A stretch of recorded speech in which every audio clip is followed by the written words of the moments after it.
How's it going, guys? We're here going to take a look at the Red Mage today. Going to do a quick little overview on some of the pros, some of the cons, go over the cross-class abilities a little bit, see where we're standing at, and hopefully see if you want to play the Red Mage come Stormblood's new expansion, or Final Fantasy XIV's new expansion, Stormblood. Forgive me for that one. And so let's jump right into this.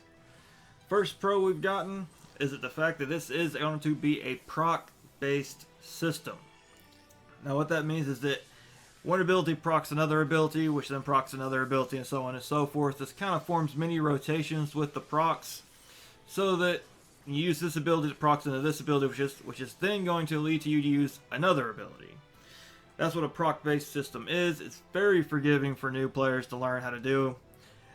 I believe it's going to have one of those very easy to learn, yet very hard to actually master, just because of the way the balance system in the class works with the red mana being part of the white and the black mana, plus having to balance your MP on top of all of this as well. I think it's going to take lots of practice to get used to it. The second pro I've gotten is it's going to bring in great mobility with the dash in ability, the dash out ability, which I have forgotten the names of off the top of my head. I have to look them up later. Plus you throw in your dual cast, which makes every other ability you cast instant. Huge. This gives you a lot of mobility. Allows you to dash in and out of the battle, melee, ranged, move around a good bit. Not as much as a summoner with all of its instant casts, but yours is every other one. So you still get quite a bit of mobility, just not as much as a summoner. You're also bringing in solid raid utility and dungeon utility if you want to go that way as well. With the Embolden, which gives you more magic damage, gives your allies more physical damage while you're melee physical guys. You also bringing in a battle res with the Ver-Rays, plus you got your dual cast, which allows, like I said, to instantly cast any ability, no matter what it is, as long as you cast a cast time ability first. Huge raid utility there, being able to instant raise, instant cast whatever the hell you want to do. Amazing ability. Your third pro I've gotten for you is that the fact that it is a priority system keeps it very interesting. It's not going to be like with the Black Mage when you go fire 2, fire 2, fire 2, fire 2, flare. Over and over and over again. That gets very boring in huge AoE situations. This is going to be, I hit this ability, now I got a proc for this one. Oh, I didn't get a proc, now I got to go back to this ability. It's very different, very interesting. It will keep you, I believe it's going to keep you entertained. Going to make you keep you on your toes. You have to pay attention, because the guy that's paying attention is going to be the one that's going to be the better Red Mage. And I feel in this class, I think that alone will put the Red Mage as one of my favorites. I'm really looking forward to playing this class. But on to the cons. The cons are that because this is a brand new class, there's no information on how to actually play it. There's a lot of speculation on the internet. You go to Reddit, you can find people that's created a simulator I just found today to where you can actually, I haven't downloaded it, but apparently reading into it, you can actually get in and play like a demo version of a Red Mage, because they've went and they've gotten the potencies and everything they've transcribed from the Japanese version, or translated, not transcribed. And they've created this thing. It's pretty cool. I'm planning on checking it out later today probably. But because of this, there is no information. Lots of speculation. Nobody really is going to know exactly how this works. I mean, they can give you all kinds of different things. That this should go with this should go with this should go with this. But until you actually get into it, you can actually play it, you're not going to know for sure. You're not going to know that this is the way you're going to want to play it. I mean, the Red Mage, it seems pretty straightforward. I mean, you go with the black mana rotation, then into the white mana rotation, then back to the black mana rotation, then back to the white mana rotation. When you hit 80 and 80, you go in for the melee kill, or not kill, but combo, then bounce back out with your Ver Holy, or Ver Flare, whichever one you want to go with, depending on which mana is higher, and you just keep repeating. But I think it's going to be a lot more than that, because you still got to mix in your off global cooldowns, which is going to take a lot of time to figure out what's the best way to use those. It's going to be all these other different things that the class has that we don't even know about yet, because everything is still subject to change until Stormblood actually hits the floor in early access. So I mean, the fact that there's no guides, it's going to make it really difficult for a lot of new players that's not very familiar with the game to jump right in and play Red Mage. I also think that as a second con, dying as a Red Mage could be very, very bad. I mean, I got a feeling this is not going to be something that's going to be very forgiving for a Red Mage. Because unlike the Summoner who has Aether Flow and Energy Drain, and the Black Mage who basically has unlimited MP, you have no built-in MP as a Red Mage. None. You're going to have to rely solely on Lucid Dreaming. And for the love of any Black Mages or Summoners that really likes you, to use the Mana Shift ability so that you can actually get some MP back if you die. Because when your MP hits 0, I mean, it's not gonna be good.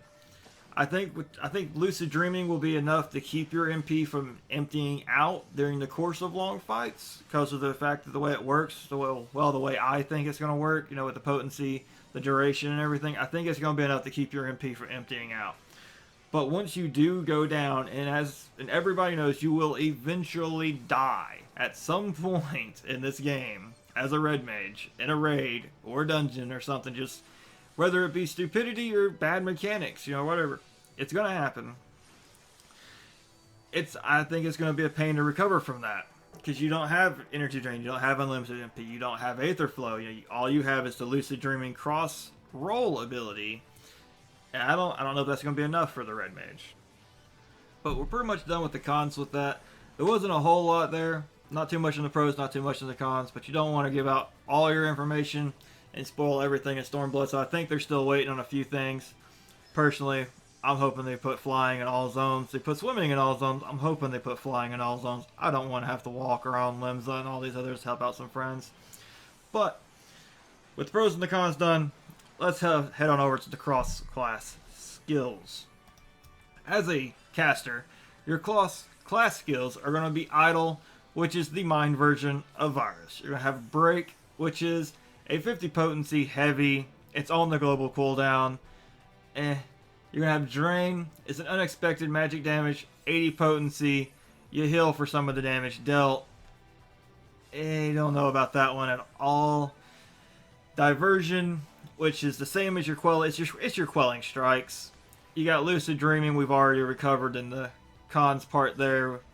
You're gonna have to have it. You got Swift Cast, which hasn't been changed. You've got Mana Shift, which gives 20% of your MP to somebody else. You've got APOC, which is, I'm pretty sure that's exactly how it is on live right now. You got Short Cast, which got a buff, which now not only is your next cast uninterrupted, but it also makes you immune to sleep, stun, knockback, and pulls. 10-second duration, 30-second cooldown. Then you got Erase, which is a new one. We're going to have to wait and see on this one. I got a good feeling that's going to be a good one. It removes the dots from target party members. You cannot remove them from yourself. It's at a 90-second cooldown. I think that's going to be a really good one that we're going to wind up taking a good bit of the time.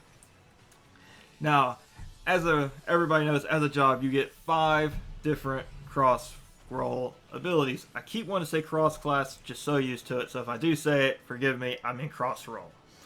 The first cross roll ability you're going to have to take is Lucid Dreaming, because like we've already discussed, if your MP hits 0, you're kind of screwed. You need Lucid Dreaming. You got no built-in MP recovery. Plus, I got a feeling with the speed and rate at which you cast, your opener is going to be insane when it comes to aggro generation. So cutting it in half with Lucid Dreaming, going to be very helpful. Next, we're going to take Idle, which is the mind version of Virus. The melee DPS got the physical version of it, which I think is strength and dex we lower the mind and intelligence stats.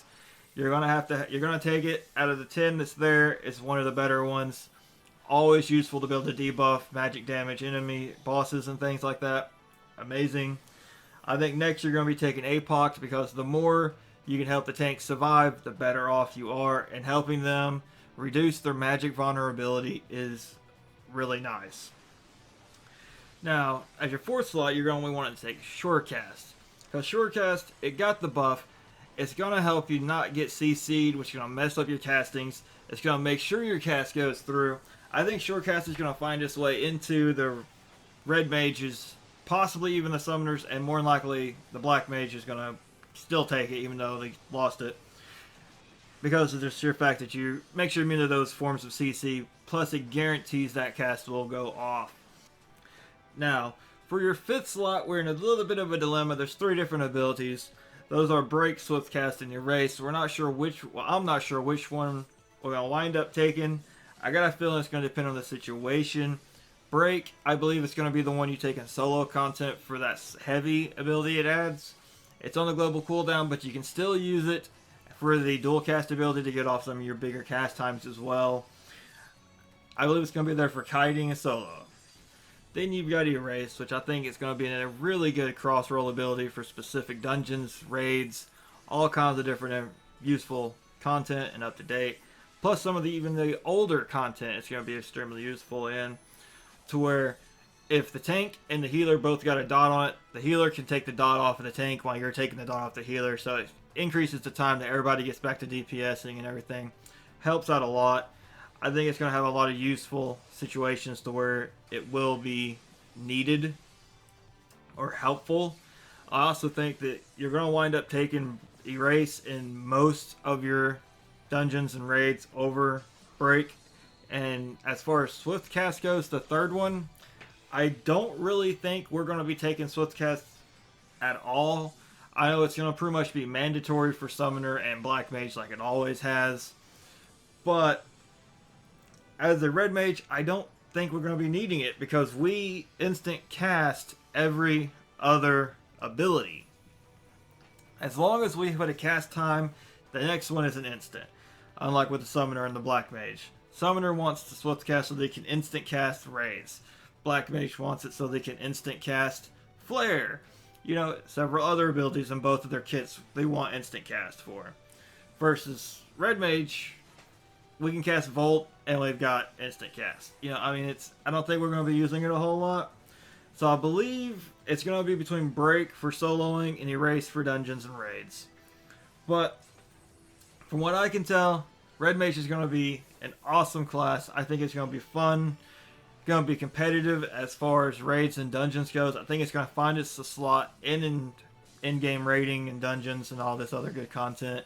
I think it will easily be able to not replace, but take up the spot of a summoner in any of the groups that actually had summoners, you know, or not actually, but know that had summoners in their group. And I think you won't be missing much, you know, if you go from Summoner to Red Mage and group content anyways. But that's going to wrap up this video, guys. If you enjoyed the video, give it a like, share, subscribe, leave comments down in the bottom, and I'll see you guys in the next video.